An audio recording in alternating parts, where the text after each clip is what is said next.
Welcome from a very sunny London, which makes a change. Usually we're here at these live streams saying welcome from a very grey London, but it's sunny. Welcome from London. My name is Wayne Clark and welcome to our third or fourth, I think, live stream. This is a multi-platform live stream. So this is going out on LinkedIn, on YouTube, on Facebook, on Instagram, I think, and somewhere else. So whichever way you've arrived here, I think LinkedIn is primarily the focus and the community that we talk to very much. So thank you very much for being here. And I'm very much looking forward to sharing with you some of our insights, tools, best practices, tips, and things that we've learned on the journey of engaging with thousands and thousands of managers. This is a really important topic. We're going to talk about why people leave managers. We're going to talk about what we can do to solve some of those things. I actually began to run a poll this morning about an hour ago. So this is live on Wednesday morning. I probably should have done it before, but the response is quite overwhelming. And I asked the question, how many people have had a toxic manager or a toxic boss? And usually we've got quite a balance in votes on polls. And this is so far 97% said that they have unfortunately had a toxic boss or toxic manager. If you've had one of those type of managers, I suspect you probably don't want to stick around for too long. And we're going to look at some of the reasons why. I guess it's easy to say people leave managers. Yes, they do, which is, of course, the topic of the show. People do leave managers. We do know that. But we're going to talk about why. We're going to get into some of the top 5 things that we found out from our research. It's an action-packed session. We've got an hour. I'm going to try and cram in as much as possible, and we're going to get to this. So we've got an action-packed live stream lined up for you this morning. Roll the VT.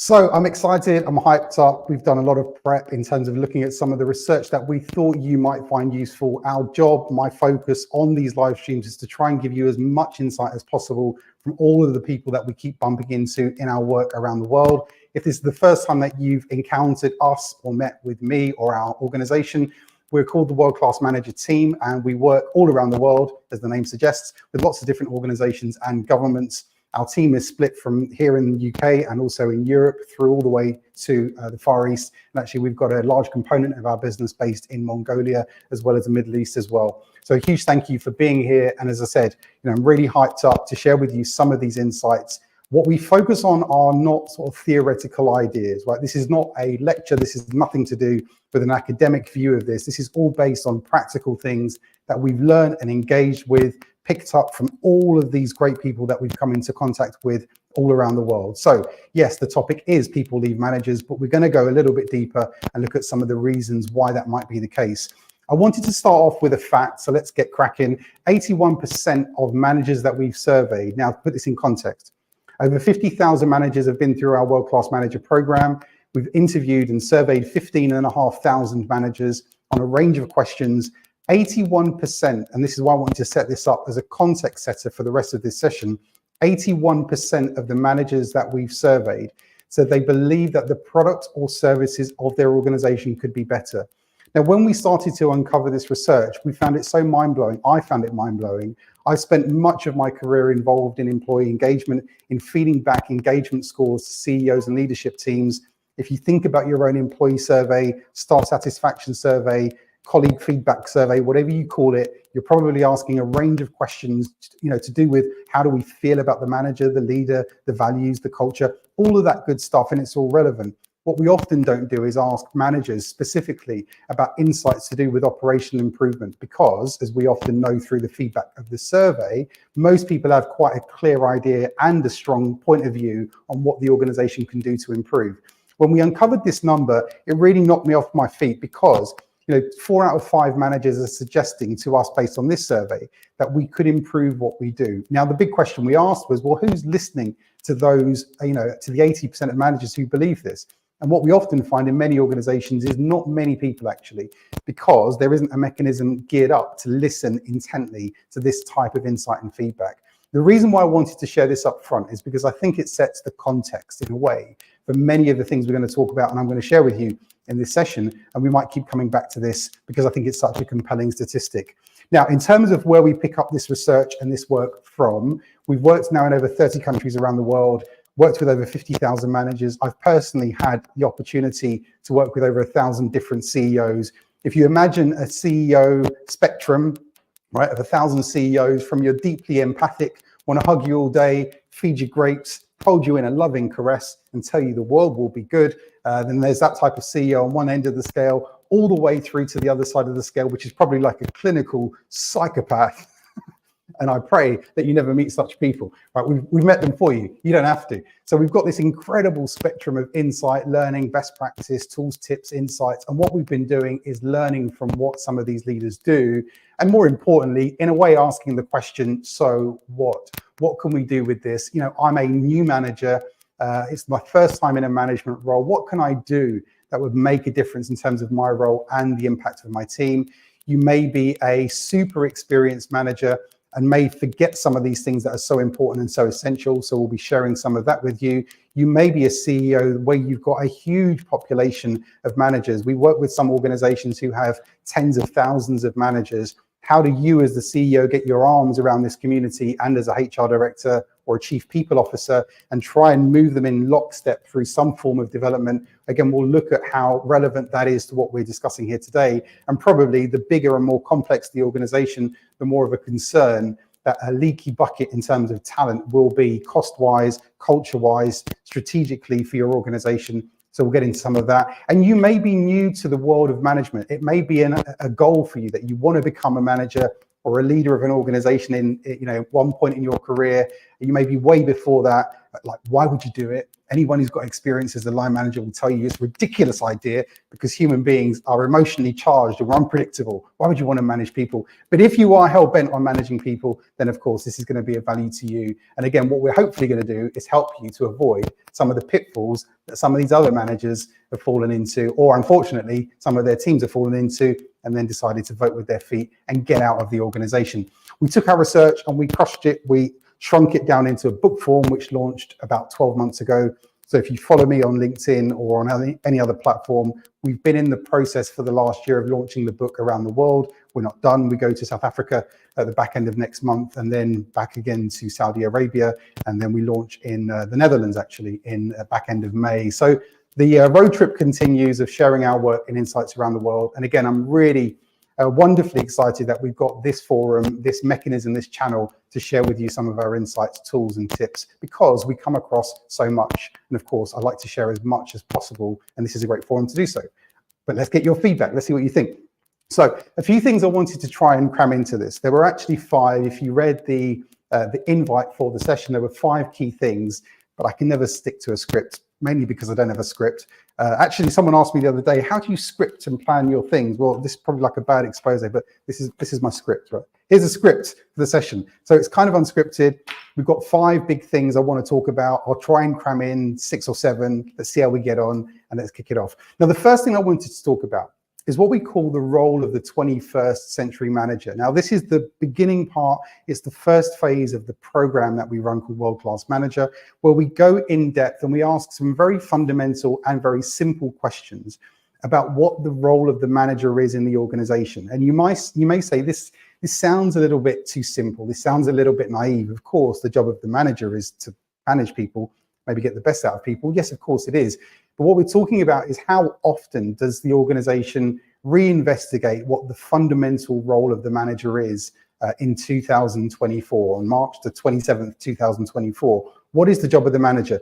And the reason why we ask this question is because we like to ask CEOs, if you were to restart this organization from scratch today, or you were to receive X million or X billion of funding in order to create this organization from scratch starting today, would the role of the manager right now be what it is at the moment? It's not a conundrum or a riddle, this, but if you think about it, we've evolved in every organization culturally, into what the current role of the manager is. Would that be different if you were to restart the organization? In most cases, most CEOs, most chief people officers say probably yes, because the world of the manager has constantly shifted and changed. As a line manager, you're expected to be everything from this ESG expert, a D&I expert. You're expected to be able to look after people's mental well-being. There is a huge range of things that we're now overnight expected to be excellent in. I was interviewed on a fertility podcast recently. Again, there is an expectation that managers are equipped with these skills to be able to engage on some really deep and meaningful topics with their teams. And of course, unless you're being prepared for that by the organization, likely it is, you're probably just going to have to work it out for yourself and fumble your way through, which I think back in my day, I'm an older guy, I'm 47 years old, showing my age, this is a bit grey. In my day, I think we could probably do that because we kind of had no choice and there wasn't so much expectation, but the world of the manager has massively shifted and changed. What we talk about in this particular part, where we look at the role of a 21st century manager, is essentially what's the job of a great manager. And really, if you looked at what the job of a great CEO is, let's isolate one thing because we could be here for hours talking about this. You would argue, I'm sure, that the job of a great CEO would be to do one key thing, which is to be able to link some organizational strategy, mission, vision, culture, values, however that's described in terms of the articulation of where we're describing where we're going as an organization, and helping to translate that into something meaningful for me personally. I think this is a topic that I'd love to spend a bit more time on, so maybe we can do this in a subsequent live stream. But the job of the CEO, of a great CEO, of a world-class CEO, is to be able to link strategy, vision, mission, all that stuff to what that might mean for me personally. In the world of being a 21st century manager in March 2024, is that different for the role of the manager? And I would argue no. What we now know for sure is that the CEO, certainly of any mid to large organization, and when you start to become multinational, forget it. There is no way that any CEO is skillful enough to be able to complete this translation process and get that strategy, mission, vision into something meaningful for the individual. The role of the manager becomes center stage, and actually the manager becomes the most important. Now you could say, well, maybe that's functional, Wayne, because, of course, why wouldn't you want to translate strategy, vision, mission into something practical for people? Well, yes, that's important. And of course, we want that to happen. But the side we're more interested in is the emotional connection side, because look, I get to spend the majority of my time at work. I'm a lucky person, right? I get to spend 40, 50, 60 hours in some cases a week doing nothing but this or doing nothing but what people do. We want to believe that what we're doing has got value, that it does have an impact, that it's making us more valuable. We'll come to that part. But there is something really important about a connection between what I would call me and we. How does the role of the manager play a key role in connecting we and me? I think in 2024 and on, it creates and is the most important person is the manager to do that. Now, why is that important in terms of when we say people leave managers? Well, again, think about some of the reasons why people might leave, why you might be compelled to leave, why you might be compelled to stay. We know that there often is no compelling reason to stay. It doesn't feel like there's a future here for me. It doesn't feel like it's exciting in any way. I can't really see maybe where my development is coming from, which we'll get into again. So there are a number of things wrapped up in this. But again, if we were to go back to a fundamental question, what is the job of the manager on March 27, 2024? And is that different than it currently is at the moment? The answer in most cases is probably yes. And what can we do as managers to really get into and look at that? Second big thing, we talk about what we call great goal setting in organizations. Now, interestingly, based on our research, and again, based on about 15,500 managers, if you just joined the stream, we know for sure, based on our data, that about 42% of managers in organizations around the world, this is global data, don't know what the actual goal of the organization is. Picture this, you're the CEO, right? You're going to go and talk to all of your team. Let's say you've got 100 of your top managers in the room. You're going to go and sit there and say, right, here is our vision, here's our mission, here's what we're trying to achieve as an organization. You're like, you got it? They're like, we got it. They walk out and actually 42% of them don't have a Scooby-Doo of what they think the goal of the organization is. And this is not because you've done a bad job as a CEO. It's not because they're stupid and didn't get it. It's because the method of transmitting information by broadcast like that with something so important and so deep to a large population is really difficult to achieve. The reason why most CEOs and leadership teams understand their strategy better than other people in the organization isn't because they're smarter than other people. I absolutely don't believe that the IQ of the leadership team is higher than everyone else in the company. It's not the case. What is the case is they probably spend more time than other people discussing their vision, mission, and those important aspects. Would it be the case that you would walk down the corridor and say, hi, Jane, What are you up to for lunch? And Jane's like, oh, not much. Fancy getting a sandwich, Jane, and talking about the vision and the mission and the goals of the organization, what it means to our team and what it might mean to you and I personally, Jane. Jane's probably going to say, no, thank you, Wayne, leave me alone. I don't want to have such a conversation. Maybe Jane would, I don't know. But the point is, of course, that we often don't have this conversation. Why is this conversation important? Well, because it's the exact conversation that the leadership team have all the time. They meet regularly, they talk about the vision, they talk about the purpose, they talk about the strategy, they talk about the organizational, operational goals. They discuss these things and therefore they mean much more to them. Probably also that there is an intrinsic, I can't say the word, there's an intrinsic motivation here, because I know that if we achieve X, I'm going to get Y. I can clearly see the payoff here. And if we do well over here, I'm going to benefit from that. Of course, what's in it for me? It's the whiffing factor.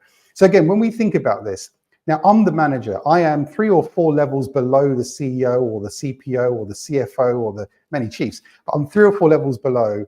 And my job is to try and translate something into something of a conversation with a member of the team. The likelihood is, based on what we found, and I would say that our numbers are biased because the majority of organizations who put themselves forward to go through our program, we're not forcing anyone to do it. They're generally organizations who believe and are prepared to invest in building the capability of line management, which therefore means they've got pretty good cultures. So it's quite a biased number I think I'm sharing here in terms of our research. But we find that a huge portion of people have no idea what the goal of the organization is. Now, put yourself in the manager's shoes. I'm there as the line manager trying to translate what into something with the team. Well, actually, there's nothing really there. There's some hearsay, right? And I tested this. So when I was my last corporate job many years ago, I was the head of employee engagement for a large accounting firm in London. I asked the partners of the firm, talk to me about the strategy of the firm over the next sort of 3 to 6 to 12 months. And they said, well, we've got these 6 strategic strands and we're going to work with companies that are of this size. I thought, this is beautiful. People really get it. And then what happened is the further I went away from central London where our office was to, I ended up in Glasgow talking to a more junior audit manager of the firm and said, explain to me what you think when the future comes to mind, what messages are there? And he looks at me and he's like, growth. I said, that's very good, very good. Anything more? And he's like, no, that's pretty much it, right? So what we found is the further we went away from the seat of power in the center by geographical distance and grade, the murkier the story got, right? So let's assume, let's make this easy, that half the population in the organization have no clue what the organizational goal is. I think it's a pretty safe bet to assume about half don't really know. So again, as a manager, how can I translate something into something relevant for the team member, which is key. And again, that important conversation is what we would call a great goal setting conversation becomes hyper important. So what 3 things that we look at? And again, you might be hopefully you're taking some notes here, or it might be that this is a refresher and you're like, Wayne, I am acing all of this. Everything you're saying, Wayne, I'm doing it all. If that's the case, then congratulations. But what we call great goal setting or great goal setting conversations are 3 key things. How do you set up the goal setting conversation? How do you execute it? And how do you follow it up? 3 real simple principles to think about. But this is hyper important when it comes to this. Now, of course, what we want to do is help our teams to be able to develop a goal that works for them.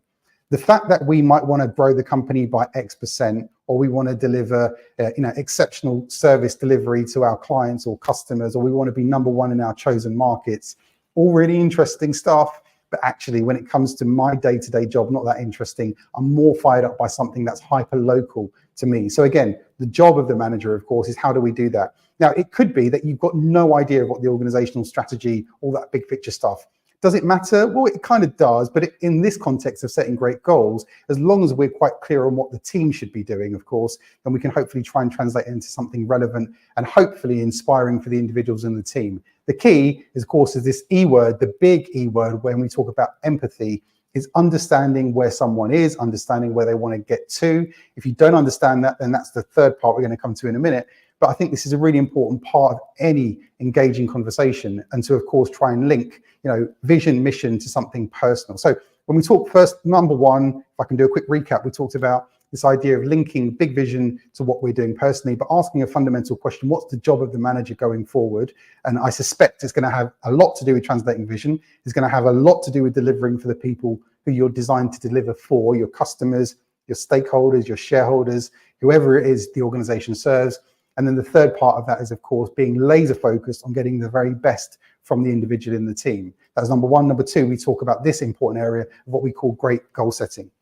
Number three, which is very much linked to number two, and the reason why we split this out is for a good reason, is what we call inspiring appraisal conversations. Now, I don't know about you, but actually think about it for a second. Rewind back in time. I'm going to give you a second. Think back to your first manager or the first sort of person who played a management or supervisory role in your career, in the sense of someone who was maybe really good at having those type of one-to-ones with you, or maybe someone who wasn't so good. If you think back, it allows me to take a drink. I should get this sponsored by Gales, by the way. It isn't, but maybe that's for the next one.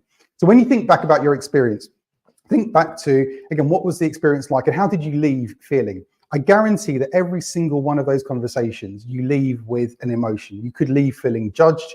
You could leave feeling excited, exhilarated. You could leave feeling unclear. There are all sorts of emotions you leave with. The one thing we talk about, and again, this applies whether you're a multinational billion-dollar corporation and have unbelievable amounts of resource to throw at this, or it applies whether you're a absolute tiny charity with zero budget for anything, right? The same applies for all of this, which is why we looked at this word quite intently, which is what we call an inspiring appraisal conversation. We want people to leave these one-to-ones feeling inspired. Now, inspired doesn't mean that we're jumping up and down, throwing high fives, fist bumping, saying, aren't we cool? Look at us. That's not the sort of inspiration we're talking about. We're talking here about something that works for the individual. But in order to work for the individual, we as managers, of course, have to understand what those individuals want. And this might be a simple case of asking the question of what it is that someone actually wants. The reason why we think this is so powerful and the reason why it absolutely works is because for many of the people I've come across, whether they've been hyper successful in their chosen careers, from the outside looking in, it looks like it's a certain way, or whether or not they've sort of struggled to get further up the career ladder for all sorts of reasons. What we often find out is people aren't generally that clear about what it is that they actually want. And if you think about it, how many human beings, maybe we should run this as a poll, how many human beings have had a deep and meaningful conversation with someone about their life, their dreams, their career, their hopes, their aspirations? If you've had that with either a parent or been lucky enough to have a couple of parents and have that type of conversation with, I think you're in the minority, right? Because there are very few people who've had a deep and meaningful conversation with someone. And it might not be the case that you've got uncaring parents, but it might be that they just weren't sort of equipped to have that type of conversation with you. Why? Because maybe they've never built a career like that for themselves. So when it comes to having this really important, deep, meaningful conversation, this is something that I genuinely believe it's not something you're born with, it's something you can practice and perfect, but it requires an investment of time and effort. So as a manager, again, how good can I get? This is something that I focus on personally quite a lot. I'm constantly trying to understand, what do people want? What do they need? What can I do in a way that's a true win-win in order to deliver for them and deliver for us? The challenge is, if I can't work out what would be work for them or what would deliver for them, then there's no way of me tying these two things together. So when we talk about what we would call an inspiring appraisal conversation, how can we make sure that we're having this? This may be on the flip side, right, where you've genuinely left organizations because you've had a real scumbag of a manager, a real toxic manager, someone that you're hopeful that you're never going to see again in your life. Again, you may be in that moment right now. And, given what we found out on the poll this morning, I suspect many of us are in these relationships, if you look at it that way, that we probably don't want to be in anymore if we could help it. So how do you mitigate and manage some of this? One of the things I would suggest, if you've got a very difficult manager, is try, if possible, and it doesn't always work, let's be truthful and let's be realistic, but try, if possible, to change the nature of how you engage in that conversation. Because often what can happen is there's a game that gets played. Every 6 to 12 months, hopefully at least, we're going to sit down together. I'm in your team. I am the most junior person. And we're going to have a one-to-one or a conversation about where my career is going and so on. Hopefully it's more frequent. In some cases, in some of the best organizations we come across, they're doing this monthly, or at the very least, they'll be doing this on a 12-weekly basis, which is what my personal guidance would be, that this should be about once a quarter would make absolute sense, given all of the other time demands and stuff we've got on our plates. So again, when we're sitting down to have this conversation, could we change the nature of it? It might be that we always do this in the office. Can we go out and grab a coffee, grab some lunch, something, have a dinner? It might sound a bit weird because you might not have that type of relationship, but can you change the nature of how you engage? That can sometimes change a hell of a lot when it comes to the type of conversation you have. Actually, last year when we launched the book in New York, we shot a series of 12 videos. They're on our website, worldclassmanager.com. They're all free. And we shot a series of 12 quite short videos about these topics. So I don't have the chance to cover all of them today, but we go into this in a bit more detail in some of those with some more facts and figures as well. But yeah, number 3, inspiring appraisal conversations is key. Number 4, huge one, massive one, where we talk about optimizing time, right? Now, how much time do we have? The truth is not much. If you've got Spidey vision, let's super maximize here. If you've got Spidey vision, you can see that as a man, we're on average around 79 years. Women are doing much better, around on average 82.81 years. So if that's how long we're going to live on average, do the maths. I can do the maths. I can subtract, I'm 47 from number 79. It's a worrying number, really, isn't it? When you stop to consider it, right? I'm more than halfway. Let's get this done soon, right? Our time is limited. Time is our most precious resource, depending on how you look at things. And of course, you may believe that we're going to have a reincarnation moment and come back again, and we've got another opportunity to have another shot at this. Or you may believe, which I'm sure for the majority of people, that we may actually only have one go at this. If this is the case, then our time becomes hyper important, hyper precious to us. How do we maximize the time that we've got in terms of, or optimize the time that we've got to make it have the best impact? One of the things, if I can just cut to the chase, because we can talk about this all day, one of the things I would urge you to and challenge you to think about is how could you identify, here's a goal, 10 to 20% of your week that you could set aside and keep that time sacrosanct and use it in something that's tremendously value adding, right? That might be really value adding to you personally. It might be really value adding to your team or to the people your team serves, your customers, your clients, patients if you're an NHS trust. Depends on who you are and what you do. Or it could be that this is something where you want to have a huge impact on your organization or even on your entire industry. Depends how ambitious you want to be. The key, though, is working out how do you identify 10 to 20% of your time and using that time effectively. Why is this important? Well, because I would suspect if I came and asked you now to share on screen, which I won't, if I came and asked you to share on screen right now your diary over the next sort of, 3 to 4 weeks, I would suspect that your diary is probably going to be chock-a-block and really busy. I suspect that you're not looking at your diary over the next few days, apart from maybe an Easter break if you're in parts of Europe maybe, but over the next few days and saying, right, actually, I've got loads of space in the diary. I don't know what to do with myself. Please help me out, Wayne. We don't get any requests like that. What we get are requests which saying, I'm absolutely maxed out all the time. How can I change this? The interesting thing about time is that you often believe that there was a moment in the past where you had more time. There's this sort of weird belief that in the future, we're going to have more time. And the truth is, of course, that we're always in the present. And in the present, there is never any time because we're always so busy. What we try and do as very busy people is fix the time problem in the present, but it feels unfixable because we don't have any time and space to even think about creating that space and time. And one of our very, very, very simple tips is to say, right, let's pick a moment in your calendar where your life starts to look a little bit easier. For most busy managers, busy people, you would say probably 2 to 3 months out, most people's diaries starts to get a little bit thinner. There starts to be a bit more like white empty space in those diaries. Maybe from the 1st of July or 1st of August, you can say, right, I'm going to plan out half a day or a day a week and keep that time sacrosanct. The $1 million question, of course, is what do you do with that time? Well, only you know the answer to that, and only you can work out what would be value adding. But how do you identify a proportion of your week and say, right, I'm going to keep that time for something, and then give some thought to what you might like to use that time for?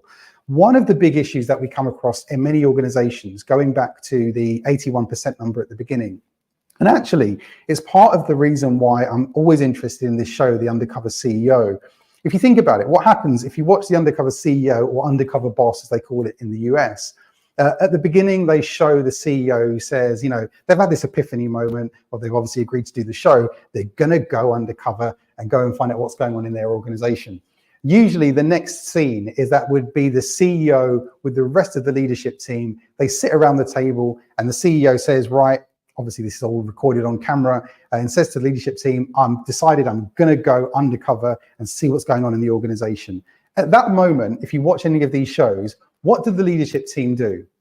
Do they sit there and say, yes, this is fantastic. At last, I'm going to get the CEO to come into my team and see what's going on and celebrate the wins? No, most of the people around the table look scared as hell. Why? Because they know that stuff's going to get found out. They know that the stuff that they should have spent time focusing on is going to get uncovered by the CEO. Have you ever seen an episode where the CEO gets to the end of it and says there was nothing to change? Everything was perfect. Well, no, of course not. And it's not because people are being evil inherently and trying to hide things either. It's not that. We are so fundamentally busy, and there are always things that we wish we could spend time on, but we can't, or it doesn't feel like we can because we don't have the space to do it. So the idea here is when we look at the hyper successful individuals, and let's use him as an example, love him or hate him, let's talk about someone like an Elon Musk.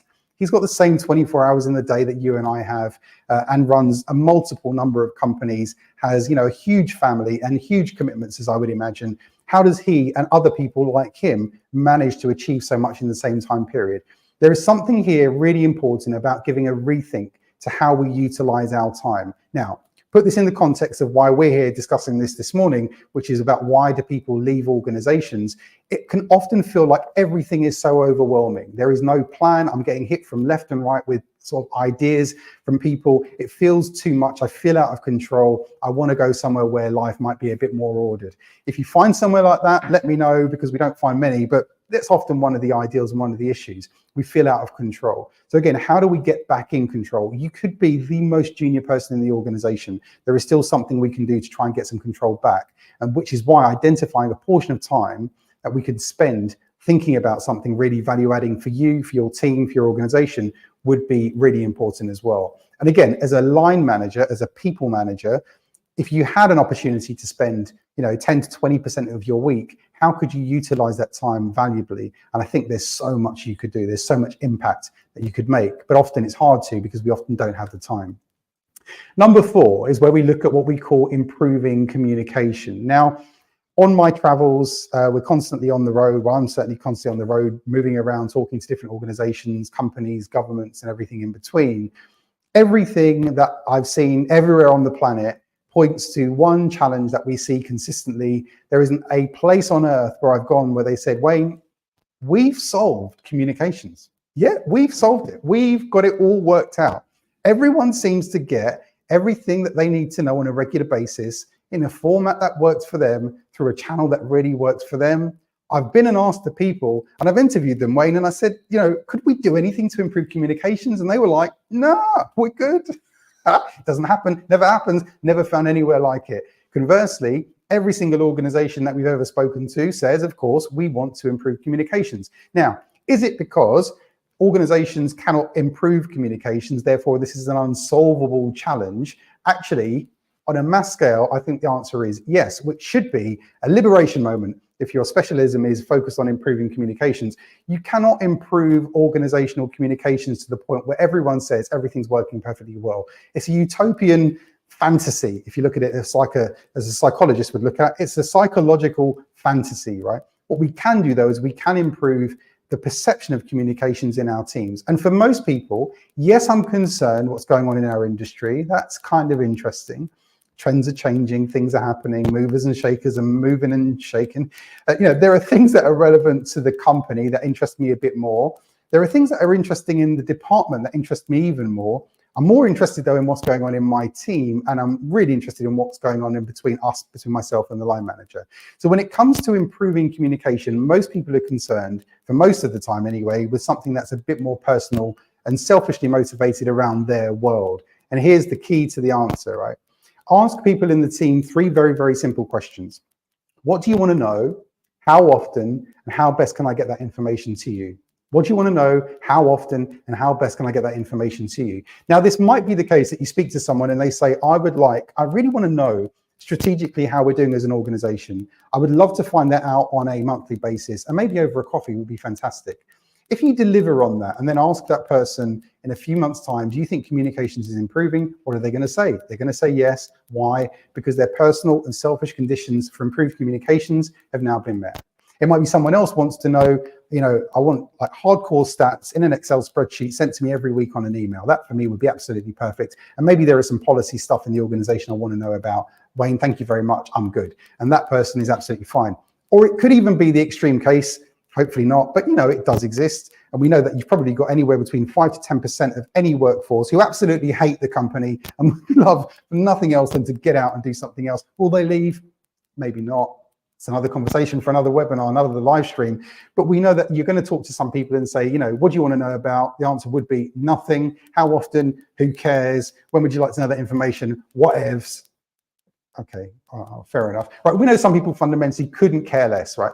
That's fine. But this process of working out who in the team does care, what they care about, how I can best serve them, of course, means that we've got a good shot now at changing the perception of how we improve communications. Roll this all the way back up to the top. If you are the CEO and you've got a mega corporation across multiple jurisdictions and time zones, and you've got hundreds or thousands of managers, again, this is a really important discipline culturally that you could instill across the entire management population, because what we want, of course, is the objective of improving communications. I'll put this, it's going to sound like a riddle. It's really subjective. It's probably a better word to use. My perception of improved communications is true to me and valid to no one else. You may have the same two people doing the same exact job in the same exact team who complain about very different things when it comes to improving communication, and they're both correct. But because my role or my sort of view of communications is personal to me, if I think it's improving, then as far as I'm concerned, it probably is as well. Something else here I wanted to share with you in terms of the data, because we now know, based on our own research, that about 45% of managers are not confident in talking with people. We're not talking about making big presentations. We're not talking about standing on stage and talking to an audience. We're talking about 45% of managers are not actually confident when talking to other people. And this is a really important thing to think about, right? So it may be that you're on the junior side of the team and you could have a level of empathy for the manager. Maybe they're struggling with some stuff, which is often the case. You may be a manager and thinking, well, I know I've now got to go into all these different forums. I've got to go to meetings. I've got to put my message across. I've got to have these one-to-ones. I've got to do these inspiring appraisal conversations.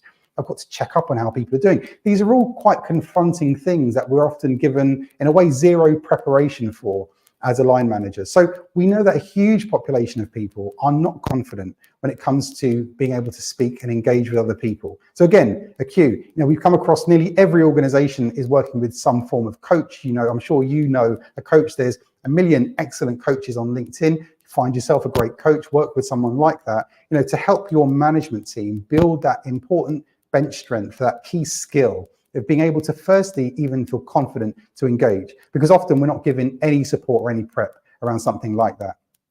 Number 5, let's see how we're getting on for time. Number 5 is something that we look at, which I'm sure will be dear to your hearts. When you start your working week, it begins with an intention where you say, I'm really looking forward to spending 3 of my days on average this week in meetings.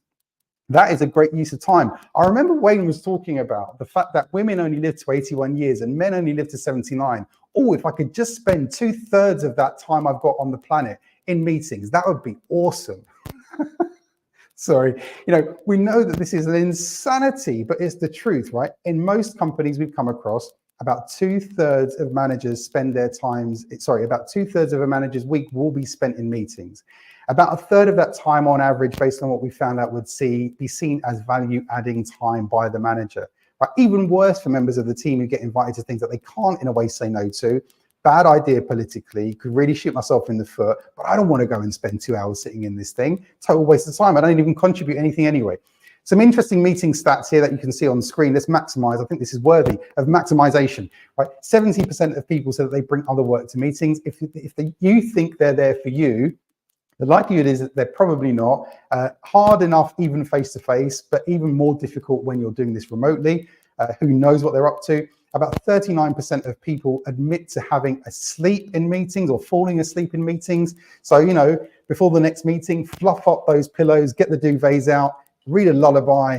It's gonna get cozy. And then the last one is about half the people who attend meetings, about 47%, based on what we found out, would say that meetings are a total waste of time, right? So think about this from another perspective. Put the CFO hat on for a minute, and let's work out an average of how much money your average manager costs in an organization, and say, right, let's assume then that 2/3 of that cost is being spent of their time in meetings. I mean, this is a horrific number if you look at it from a cost point of view. If you're the CFO, if you're the CEO, I mean, even probably more alarming if you're thinking about, I'm trying to get these really important strategic messages our key customers, our clients, our regulators, the market is telling us X. I need to get that stuff into the heads of all the managers so that it transforms their behavior, so they act in accordance with what we're learning from the outside environment all the time. This is a big strategic challenge as a CEO.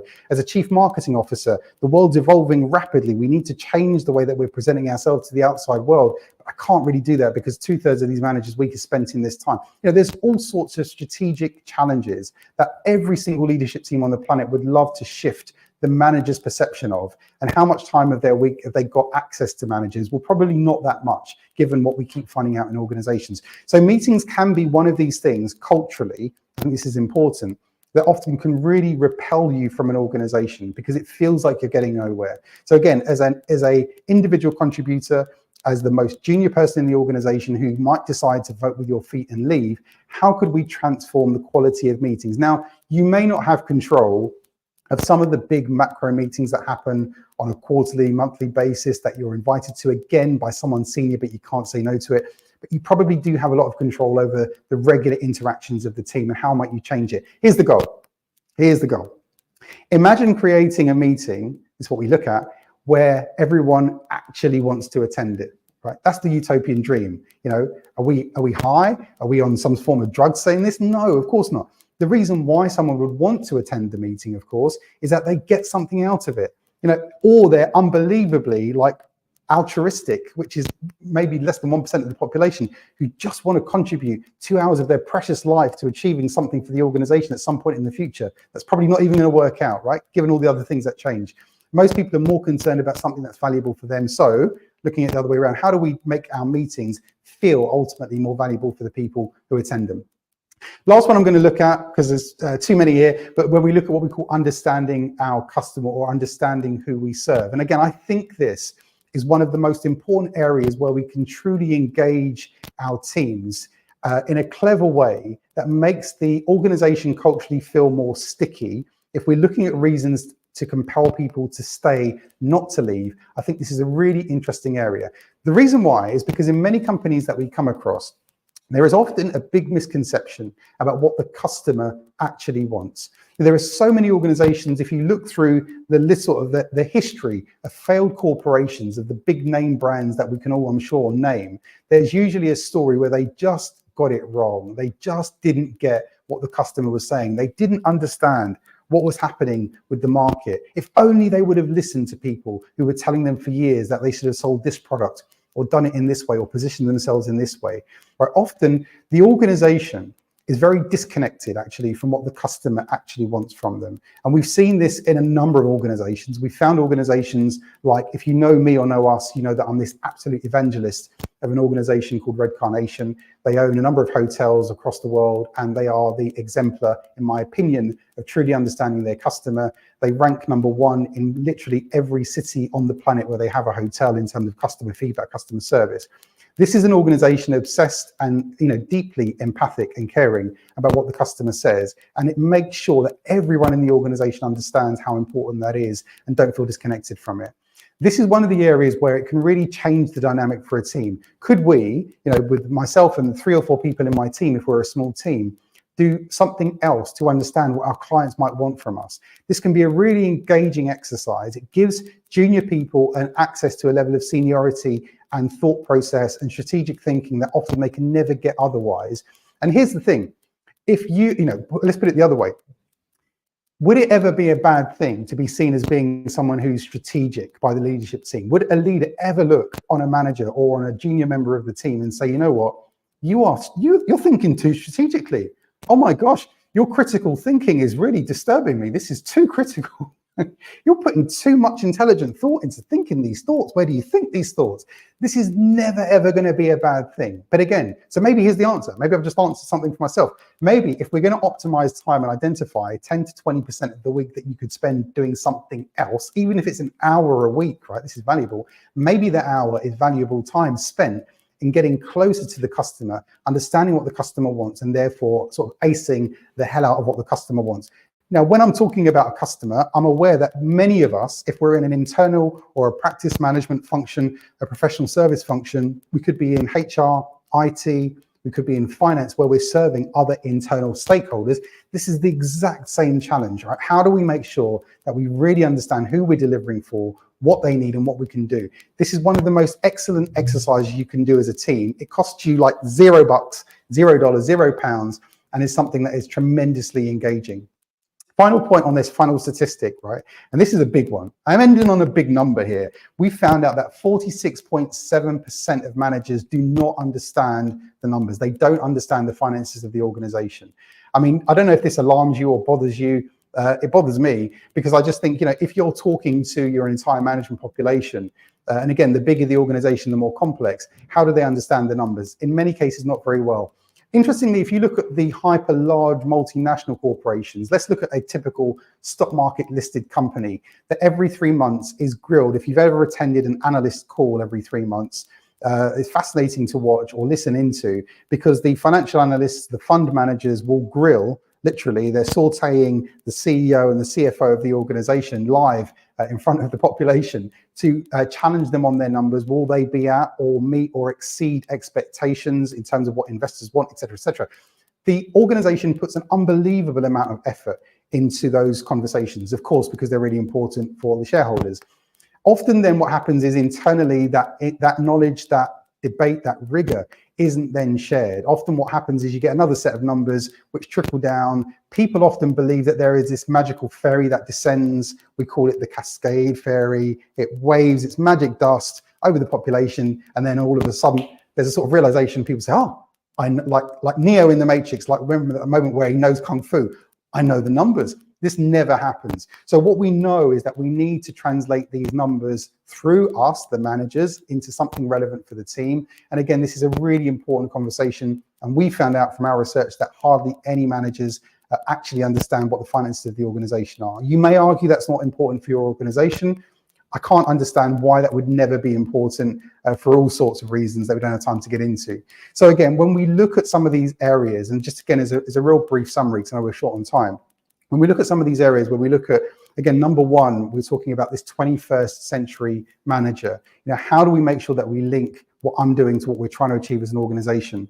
If you then take the next step, how does that flow into what we would call a great goal-setting conversation? And this is quite functional. You don't need to be this inspirational, extroverted individual to inspire this part of it. This is absolutely operational. How do we take and chunk down a big, hairy, audacious goal or a big ambitious plan into something manageable and something that we as the team can have an impact on?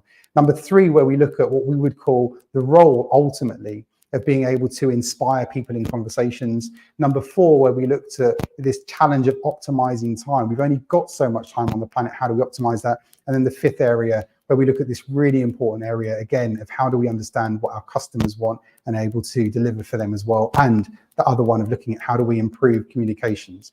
So I think you can probably see when we look at all of this, we've got 5 or 6 big things that we can do. If anyone tells you ever, or they market to you the idea that they've got the definitive answer on how do we solve this challenge because they've got a model that works, they are lying through their teeth, because it's not possible, right? And as often as we looked at, we've been at this job of management and getting the very best out of people for thousands of years.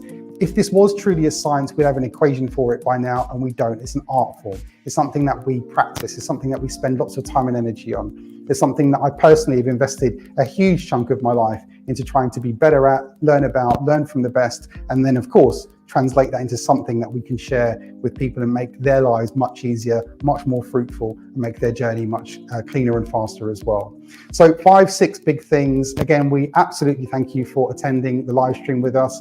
If you want to find out more information on us, it's down here, worldclassmanager.com. We're going to try to do this every week on multiple platforms. So to share with you some of our latest tools, tips, insights, best practices as we keep coming across. And again, look forward to meeting with you and engaging with you again on this journey. And thank you very, very much for being here with us as part of this stream. See you soon.